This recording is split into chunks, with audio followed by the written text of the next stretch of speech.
Matrudevo Bhava, Pitrudevo Bhava, Acharya Devo Bhava. Hello my dear students and parents. I am Harish Reddy, master trainer and mentor to IIT NEET EBSET students. Today's session వచ్చేసి neat re-NEET exam అయింది. Provisional key కూడా ఇచ్చారు.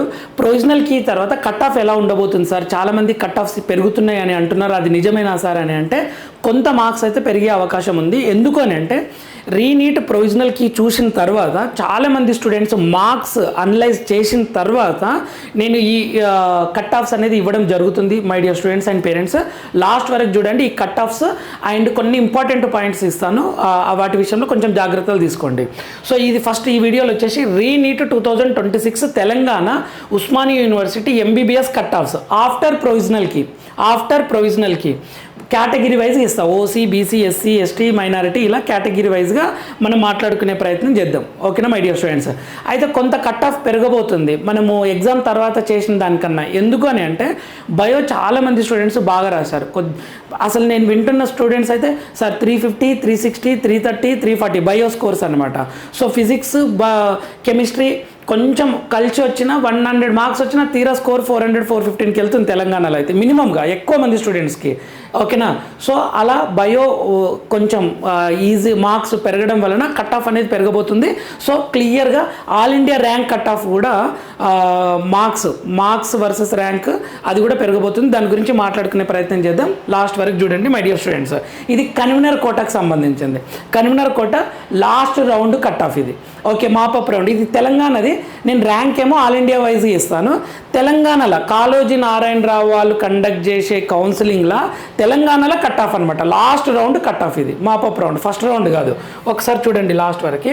Okay, marks expected all India rank, మనకు రిజల్ట్లో all India rank ఇస్తారనమాట. All India rank ఎంత అనేది ఇస్తారు.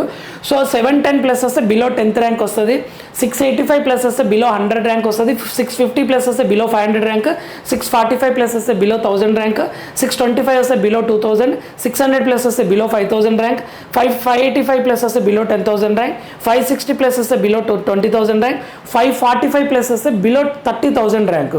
Sir దీనివల్ల నాకేం ఉపయోగము అని అంటే మీరు ఆల్ ఇండియా ర్యాంక్ని బట్టి మీకు ఆల్ ఇండియా కోటాలో సీట్ వస్తారో అదే గుర్తుపట్టవచ్చు అనమాట. అలా అందుకని ఈ ర్యాంక్ కూడా నేను చెప్తున్నా ఇక్కడ. నెక్స్ట్ 525+ మార్క్స్ వస్తే బిలో 55,000 ర్యాంక్ వస్తుంది, 510+ వస్తే బిలో 70,000 ర్యాంక్ వస్తుంది, 485+ వస్తే బిలో 1 lakh ర్యాంక్ వస్తుంది, 455+ వస్తే బిలో 1,50,000, 425+ వస్తే బిలో 2 lakhs, 385+ వస్తే బిలో 2,50,000, 360+ వస్తే బిలో 3 lakhs, 340+ వస్తే బిలో 3,50,000, 310+ వస్తే బిలో 4 lakhs ర్యాంక్ వచ్చే అవకాశం ఉంటుంది. ఇది ఆల్ ఇండియా ర్యాంక్ అనమాట. ఇది ఆల్ ఇండియా ర్యాంక్, ఇది ఆ ర్యాంక్. నెక్స్ట్ తెలంగాణలో కట్ ఆఫ్ చూద్దాం. ఇప్పుడు Telangana OU last round cut of. Telangana OU last round cut of. మనకు టాప్ కాలేజీలు ఉంటాయి చూడండి, గాంధీ, ఉస్మానియా, ఈఎస్ఐసి, కాకతీయ, కేఎంసి, ఇవి టాప్ కాలేజీ. అలా కిందికి లాస్ట్ రౌండ్ ఇవన్నీ ఫస్ట్ 2 రౌండ్లోనే ఫిల్అప్ అయిపోతాయి మ్యాక్సిమము. ఓకేనా? సో లాస్ట్ రౌండ్ వచ్చేసరికి నార్మల్ కాలేజ్, అంటే కొన్ని తక్కువ ఫెసిలిటీస్, లెస్ ప్రిఫరెన్స్, ఎక్కువ మంది స్టూడెంట్స్ తక్కువ ప్రిఫరెన్స్ ఇచ్చే కాలేజీలు అనుకోండి, అందులో కట్ ఆఫ్ ఇది. ఓకేనా మై డియర్ స్టూడెంట్స్? కేటగిరీ వైజ్గా ఇస్తున్నాయి ఇక్కడ. లాస్ట్ రౌండ్ కట్ ఆఫ్ ఇది, మాపప్ రౌండ్. ఓపెన్ స్టూడెంట్స్కి 415 to 425+, 415 to 425+, 425+ వచ్చిందంటే తిరగలేదు, ఖచ్చితంగా వస్తుంది సీట్. లాస్ట్ రౌండ్లో ఖచ్చితంగా సీట్ వస్తుంది. ఇక మినిమం 415కి తక్కువ. ఇప్పుడు ఓపెన్ అంటే 400+ మార్క్స్ ఉంది సార్, 400 ఉంది సార్, మాకు వస్తుందా సార్, నేను ఓపెన్ బాయ్ని, నాకు 400 మార్కులే అంటే చాలా కష్టం. ఇక ట్రై చేయాలి.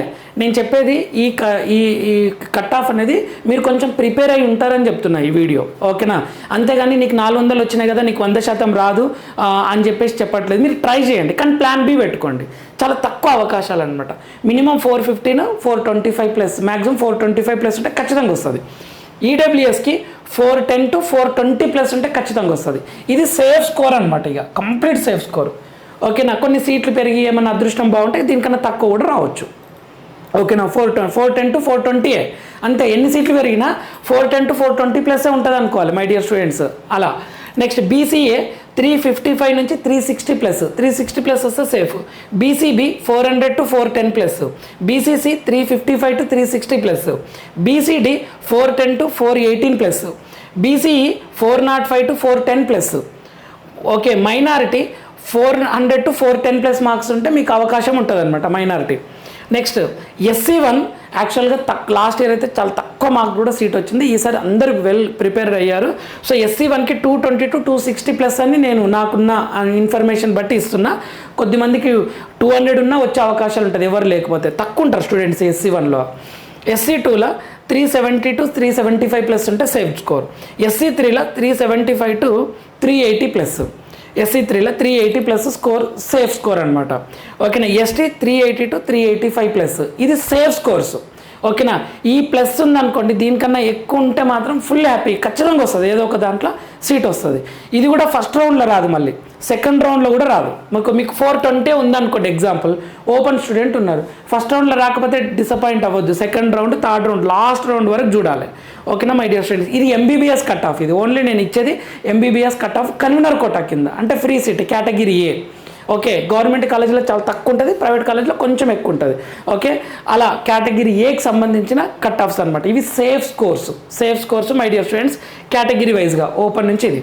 నెక్స్ట్ ఇక్కడ కొన్ని ఇంపార్టెంట్ పాయింట్స్ ఇస్తాను, కొంతమందికి డౌట్స్ ఉన్నాయి, అందుకని చెప్తున్నా. ఇప్పటికీ 9th 10th 11th 12th తెలంగాణలో చదివితేనే మీరు తెలంగాణ లోకల్. ఇందులో ఏ ఒక్క ఇయర్ మీరు వేరే స్టేట్లో చదివితే మాత్రం తెలంగాణకు లోకల్ కాదు. క్లియర్గా ఇది లాస్ట్ ఇయర్ పెద్ద యుద్ధమే జరిగింది తెలంగాణలో, అటు ఆంధ్రప్రదేశ్లో కూడా. సో మీరు 9th 10th 11th 12th తెలంగాణలో చదవాలి. మీరు కండక్ట్ సర్టిఫికేట్ ఉంటాయి కదా, బోనోఫైడ్ స్టడీ సర్టిఫికేట్స్, లోకల్ అవుతారు. సార్ నేను కొన్ని ఎక్సెప్షన్స్ ఉంటాయి, గవర్నమెంట్ ఎంప్లాయీ, సార్ నేను సెంట్రల్ గవర్నమెంట్ ఎంప్లాయీ, నేను ఆర్మీ రిలేటెడ్, నేను ఆర్మీ, నేను తెలంగాణనే, బట్ నేను నా బాబు కానీ పాపని కానీ బయట చదివించానంటే వాళ్ళకి ఎక్సెప్షన్స్ ఉంటాయి. వీళ్ళు క్లియర్గా దాన్ని కన్సిడర్ చేస్తారు. ఒకవేళ కాలేజీ నారాయణరావు వాళ్ళు కన్సిడర్ చేయలేదంటే మీరు కోర్టు ద్వారా అయినా సరే పర్మిషన్ తెచ్చుకోవచ్చు. క్లియర్గా రూల్స్ ఉంటాయి. ఇది ఒక ఇంపార్టెంట్. నెక్స్ట్ ఓబీసీది మీరు ఆల్ ఇండియా కోటాలో పార్టిసిపేట్ చేస్తుంటే ఓబీసీ కొత్తది తీసి పెట్టుకోండి. లాస్ట్ ఇయర్ సార్ నేను లాస్ట్ ఇయర్ కూడా తీసి పెట్టానంటే కొత్తది, ఎవ్రీ ఇయర్ కొత్తది అడుగుతారు ఓబీసీ అనేది. ఓకేనా. ఓబీసీ కొత్తది తీసి పెట్టుకోండి, బెటర్, ఇక టెన్షన్ ఉండదు. ఆల్ ఇండియా కోటాకి అప్లై చేస్తే ఈడబ్ల్యూఎస్ కూడా కొత్తది ఉండాలి, న్యూ సర్టిఫికేట్ ఉండాలి. ఈడబ్ల్యూఎస్ సర్టిఫికేట్ కూడా ఏప్రిల్ తర్వాతనే ఉండాలి. సార్ నేను జనవరిలోనే అప్లికేషన్ టైంలో పెట్టాను కదా సార్ అంటే ఏప్రిల్ తర్వాత ఉండాలి. ఈడబ్ల్యూఎస్ ఫిక్స్డ్, ఇది ఎప్పుడు కొత్త అకాడమిక్ కొత్త ఫినాన్షియల్ ఇయర్ కాబట్టి. ఇన్కమ్ సర్టిఫికేట్ ఉన్న న్యూ తీసి పెట్టుకోండి ఏప్రిల్ తర్వాత, ఇది మీకు తర్వాత అవసరం అవుతుంది కౌన్సిలింగ్లో, ఇదేం అడిగారు. ఓకేనా. ఇది గ్యాప్ సర్టిఫికేట్ కూడా తీసి పెట్టుకోండి. గ్యాప్ సర్టిఫికేట్ గురించి డౌట్స్ అడుగుతున్నారు. మీరు ఎక్కడన్నా కాలేజీలో కోచింగ్ తీసుకుంటే అది తీసి పెట్టుకోండి, వాళ్ళ స్టాంప్ ఉంటే కన్సిడర్ చేస్తారు. లేదా MRO దగ్గర వెళ్ళి తీసుకోండి, మీ సేవకి వెళ్ళి అడిగితే వాళ్ళు ఇస్తారు క్లియర్గా. ఓకేనా, చెప్తారు వాళ్ళు క్లియర్గా. MRO ఉండాలన్నమాట. నేను ఇక్కడే ఉండి ప్రిపేర్ అయ్యాను, సెల్ఫ్ ప్రిపరేషన్ అని గ్యాప్ సర్టిఫికేట్ తీసుకోండి. ఇంకొకటి మైగ్రేషన్ సర్టిఫికేట్ కూడా తీసి పెట్టుకోండి. మైగ్రేషన్ సర్టిఫికేట్ అంటే వేరే స్టేట్లో ఆల్ ఇండియా కోటాలో మీకు ఫర్ ఎగ్జాంపుల్ కర్ణాటక వచ్చింది అనుకోండి, వేరే స్టేట్కి వెళ్తుంటే వాళ్ళు మైగ్రేషన్ సర్టిఫికేట్ అడుగుతారు. ఓకే. ఇది మీ ఇంటర్ కాలేజీలో అడగండి, ఇంటర్ బోర్డు నుంచి తీసుకుంటారు మైగ్రేషన్ సర్టిఫికేట్. ఓకేనా. ఎందుకంటే మీరు చదివింది ఎక్కడ లాస్ట్ ఎడ్యుకేషన్ ఇయర్ ఇంటర్మీడియట్ కదా, ఇంటర్మీడియట్ బోర్డు వాళ్ళే ఇవ్వాలి. ఇగో ఈ పిల్లగాడు ఈ అమ్మాయి మా ఇక్కడ చదివింది అని మైగ్రేషన్ అనమాట. మైగ్రేషన్ సర్టిఫికేట్ తీసి పెట్టుకోండి. తెలంగాణలోనే వస్తే టెన్షన్ ఉండదు, అప్పుడు మైగ్రేషన్ సర్టిఫికేట్ ఏం అవసరం ఉండదు. Next PWD, cap certificate, ESIC ఇవన్నీ మీ దగ్గర ఉండాలి. ఇవి లేకుంటే మాత్రం కన్సిడర్ చేయరు. మీరు నోటిఫికేషన్ ఇచ్చిన వెంటనే రిజిస్ట్రేషన్ అప్పుడు ఇవి అప్లోడ్ చేయాలి, సర్టిఫికేట్ వెరిఫికేషన్ అప్పుడే ఇవి జాగ్రత్తగా అప్లోడ్ చేసి పెట్టుకోవాలి. సో ఈ జాగ్రత్తలు అయితే తీసుకోండి. నేను ఇంకొక వీడియో చేస్తాను, ఏమేమి సర్టిఫికేట్స్ అవసరం అవుతాయి నీట్కి కౌన్సిలింగ్లు అప్పుడు అని వెరీ క్లియర్గా నేను ఒక వీడియో అయితే చేస్తాను క్లియర్గా. సో ఇవైతే మీరు ఇవి రిజర్వేషన్కి సంబంధించిన సర్టిఫికేట్లు SC1 SC2 అయితే ఎప్పటిదున్నా సరిపోతుంది. లేదు సార్ నేను కొత్తది తీసుకోవాలంటే తీసుకోండి, నో టెన్షన్. సార్ BCD నాకు ఒక 2 years బ్యాక్ ఉంది, కొత్తది తీసుకోవాలంటే కొత్తది తీసుకుంటే ఏ టెన్షన్ ఉండదు, నో డౌట్. పాతదైనా కన్సిడర్ చేస్తారు. SC STది అయితే 5 years కాదు 7 years ఎప్పుడున్నా కన్సిడర్ చేస్తారు. BCది అయితే జనరల్గా రూల్ ఎక్కడ లేదు, ఇప్పుడే తీసి పెట్టాలి అని. BCది అయితే కొత్తది తీసి పెట్టుకుంటే బెటర్. 1-2 years బ్యాక్ ఉంది సార్ అన్న కన్సిడర్ చేస్తారు. ఓకే, ఏం టెన్షన్ లేదు. ఇంకొకటి ఈ క్యాస్ట్ సర్టిఫికేట్లు OBC ఇవన్నీ ఉంటాయి చూడండి, కొత్తది తీసేటప్పుడు ఇప్పుడే తీసి పెట్టుకోండి. నేను కౌన్సిలింగ్ స్టార్ట్ అయినాక తీసి పెట్టుకుంటా అంటే అక్కడ రూల్స్ ఉంటాయి. ఓకే, లాస్ట్ ఇయర్ ఎయిమ్స్ మంగళగిరిలో ఒక అబ్బాయికి సీట్ వచ్చినప్పుడు అదే ఇష్యూ అయింది. వాళ్ళు ఏమంటారు, వాళ్ళు కొత్తగా తీసుకున్నారనమాట OBC సర్టిఫికేట్. నీవు డేట్ లోపల తీయలేదు అంటే కౌన్సిలింగ్ సీట్ రౌండ్ 1 కంటే ముందే మీ దగ్గర సర్టిఫికేట్ ఉండాలి. మీరేంటి రిజల్ట్ వచ్చి సీట్ అలాట్ అయినాక సర్టిఫికేట్ తెచ్చినారు అని చెప్పేసి చాలా ఇబ్బంది అయింది. అసలు యాక్సెప్ట్ చేయలేరు వాళ్ళు. తర్వాత వాళ్ళు ఎయిమ్స్ డైరెక్టర్ తోటి మాట్లాడి అవన్నీ చేసిన తర్వాత యాక్సెప్ట్ చేశారు. సో అటువంటి ఇష్యూస్ ఉంటాయి. ఈ సర్టిఫికేట్స్ కౌన్సిలింగ్ కంటే ముందే తీసి పెట్టుకోండి. ఇప్పుడు తీసి పెట్టుకోండి. ఇక వితిన్ మనకు ఎలాగూ ఈ మంత్ ఎండింగ్ వరకల్లా 2021 లోపల రిజల్ట్ వస్తుంది క్లియర్గా.